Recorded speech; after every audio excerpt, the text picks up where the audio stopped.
Hola empresarios de Latinoamérica, les habla Fernando Palacio, economista y diamante dentro de este negocio, y hoy voy a compartir con ustedes un poquito de por qué hacer este negocio en la nueva economía, con todo lo que está pasando, los cambios que estamos experimentando que cubren todas las áreas de la vida del ser humano, por qué este negocio encaja perfectamente y vale la pena ponerle un gran esfuerzo.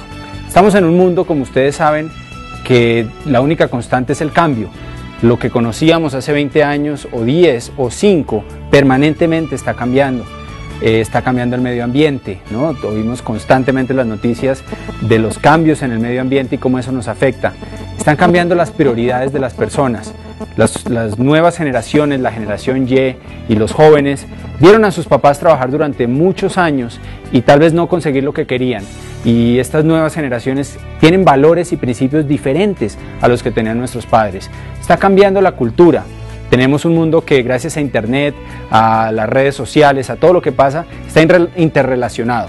Hoy tenemos contacto con gente de Asia, de los países árabes, de Europa, de Latinoamérica. Podemos hacer amigos en todas partes. Intercambiamos cultura, intercambiamos la forma en que pensamos y aprendemos el uno del otro, creando un contexto, una mentalidad mucho más global, mucho más completa. Y también está cambiando la forma de hacer negocios. Las economías están interconectadas, el euro con el yen, con el dólar, con el peso, con todas las monedas, y las economías de un sitio afectan a otro. Así que nos encontramos en un momento apasionante dentro de la historia de este planeta, dentro de la historia de la humanidad, y pensamos que este negocio es ideal para el momento histórico que estamos viviendo. Hoy vamos a compartirles un poquito de más información sobre eso, por qué este momento históricamente va a ser la gran explosión de los negocios de redes de mercadeo como en el que tú y yo estamos envueltos. Así que vamos a arrancar con el tema. Estamos en un mundo donde las economías están interconectadas, el dólar, el euro, el yen, el peso, y lo que pasa en un sitio afecta a otro. Se cae la bolsa en Nueva York y después en Asia y en Europa y en Bogotá pasa algo y amigos de uno lo llaman asustados por eso, porque estamos en un mundo totalmente interconectado y nuestras economías están relacionadas. Ya no estamos en un mundo aislado como antes, y eso pues significa muchos cambios, cambios en la forma en que vivimos, cambios en la forma en que nos comunicamos, cambios en la forma en que hacemos negocios y en que nos ganamos el dinero para sobrevivir y para vivir. Así que hoy vamos a hablar de eso. Vamos a hablar del momento histórico que estamos viviendo y de por qué este negocio dentro de esta nueva economía y todo lo que está pasando es ideal. Es realmente un regalo, es una bendición tener esta oportunidad de hacer este negocio y aprovechar las tendencias de la crisis supuestamente que está ocurriendo. Entonces, pues empecemos. O sea, vamos a hablar primero de la economía, todos vemos en las noticias permanentemente que hay crisis, ¿no? Hace poquito salió que en España el desempleo llegaba al 25%, que Grecia no puede pagar la deuda, que Italia tampoco, que Portugal tampoco, y lo último, que Alemania ya estaba sintiendo los efectos de la crisis y de la recesión. Entonces, eso está por todos lados. Estados Unidos desde el 2008 entró en una crisis profunda que la mayoría de la gente no veía venir, aunque algunos expertos sí predijeron que venía esa crisis, y la situación es alarmante porque hay mucha deuda en estos países, así que lo que estamos viviendo no es algo coyuntural, no es algo del momento que va a pasar en unos meses, es algo profundo, es algo que significa un fuerte cambio. En esta gráfica podemos ver el mundo, lo que está pasando. Los países que están en un rojo oscuro son los países que alrededor del 2009 entraron en una recesión, y todo lo que está rojo son países que sufrieron una desaceleración, bien sea de un trimestre o de su economía.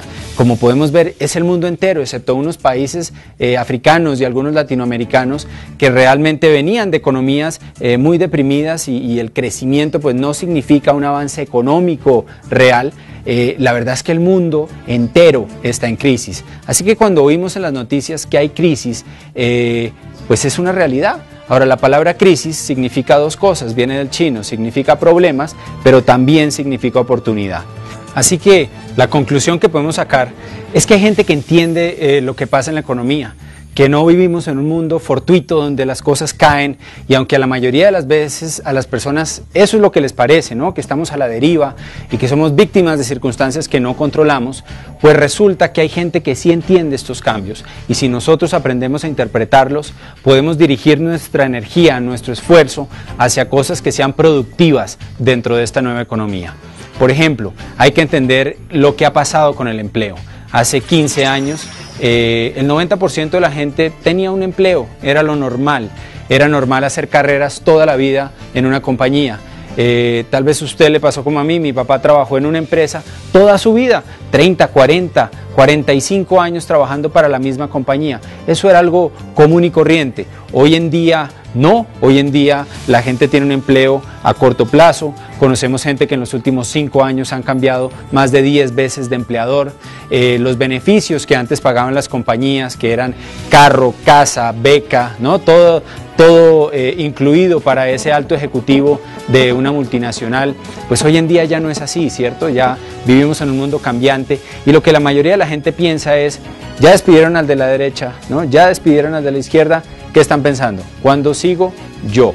¿Cuándo es mi turno para salir otra vez al mercado laboral y volver a empezar el proceso de nuevo, de cero, para emplearme? Así que el tema del empleo cambió en todos los niveles de empleo. El tema de pensiones cambió. Antes era normal despreocuparse por la pensión, era normal que la empresa o que el gobierno se hacía cargo de uno cuando uno llegaba a la vejez. Hoy en día no es así. Hoy en día, imagínense, cuando se creó el sistema pensional, había 30 personas aportando por cada pensionado. Era como un sistema de pirámide donde había muchos aportando y unos poquitos pensionados que retiraban dinero. Esa pirámide se empezó a invertir y de pronto llegamos a 13-1 en los 90s, y lo que se está viendo hoy es que hay 3 aportando por cada pensionado. Y si usted saca las cuentas de cuánto le retienen a alguien por pensiones y cuánto le pagan a cada pensionado, se va a dar cuenta que 3 aportando no da para eso. Entonces eso significa más deuda para los estados, más deuda para financiar la salud y las pensiones. O sea que eso es otro cambio fuerte que nos envuelve a todos. Nosotros tenemos hoy que ser conscientes de nuestra edad de vejez, tenemos que hacer un plan de retiro y tenemos que empezar a ahorrar y a invertir para que cuando lleguemos a esos años tengamos tranquilidad y no nos pase lo que le pase a la mayoría de la gente, que tiene que seguir trabajando en contra de lo que realmente quieren, o que tienen que vivir de los hijos o de algún sistema de beneficencia. Así que eso es otro cambio fuerte. Otro es el tema de las fuentes de ingreso. Antes, en los 80s, era normal que el papá trabajaba, ¿cierto? Que uno de los dos en Latinoamérica trabajaba. En los 90s, la mujer empezó a trabajar también, y entonces ya teníamos a papá y mamá trabajando y alguien cuidando los hijos en la casa. Y lo que estamos viendo hoy es que ya tampoco alcanza con eso, que ya papá trabaja, mamá trabaja, y además están trayendo ropa de otro país para vender, o están vendiendo postres, o pusieron un negocio de fin de semana, o están haciendo un montón de maromas para traer más dinero a la casa, y cosas como la educación de los hijos se está viendo tremendamente descuidada. Así que esos son cambios que trae esta nueva economía y que tenemos que aprender a visualizar para lidiar con ellos, para que no nos coja por sorpresa, como fue esa crisis del 2008 en la que todavía estamos, que cogió a mucha gente literalmente pues con una tranquilidad absoluta y de la noche a la mañana en el desespero completo. Otro fuerte cambio es el de la mujer y la generación Y. Nuevos grupos emprendedores se están creando dentro de esto que antes eran minorías, y eso está cambiando. La mujer va a sobrepasar al hombre en emprendimiento dentro de las próximas décadas, y eso es algo histórico. Eso nunca había pasado en 6.000 o 7.000 años que tenemos grabados en historia de la humanidad. La mujer había sido relegada, discriminada a una posición secundaria, y hoy en día las fortalezas que antes traía el hombre, que eran fortalezas más que nada físicas y de actitud, de una actitud de cazador, de conquista, en la nueva economía no son tan relevantes. En la nueva economía lo que aporta la mujer a la mesa de los negocios es mucho más valioso, y estamos ante un auge de la mujer en el mundo entero, dentro de las empresas, y una cantidad de mujeres, madres solteras, que hoy en día no están encontrando un empleo que les retribuya lo que se merecen, pues están decidiendo emprender. y eso va a repercutir profundamente en nuestra sociedad. Y lo otro es la generación Y. Como hablamos hace unos minutos, la generación Y, estos jóvenes que están saliendo de las universidades, se están encontrando con un mercado laboral totalmente salvaje, con un mercado laboral que no les paga suficiente, que los tiene 10, 12, 14 horas trabajando los sábados, los domingos, que con las comunicaciones se comunican con ellos permanentemente, no hay descanso, por BlackBerry, por texto, por Facebook, constantemente trabajando, y estas generaciones tienen ya valores y principios diferentes a los que tuvimos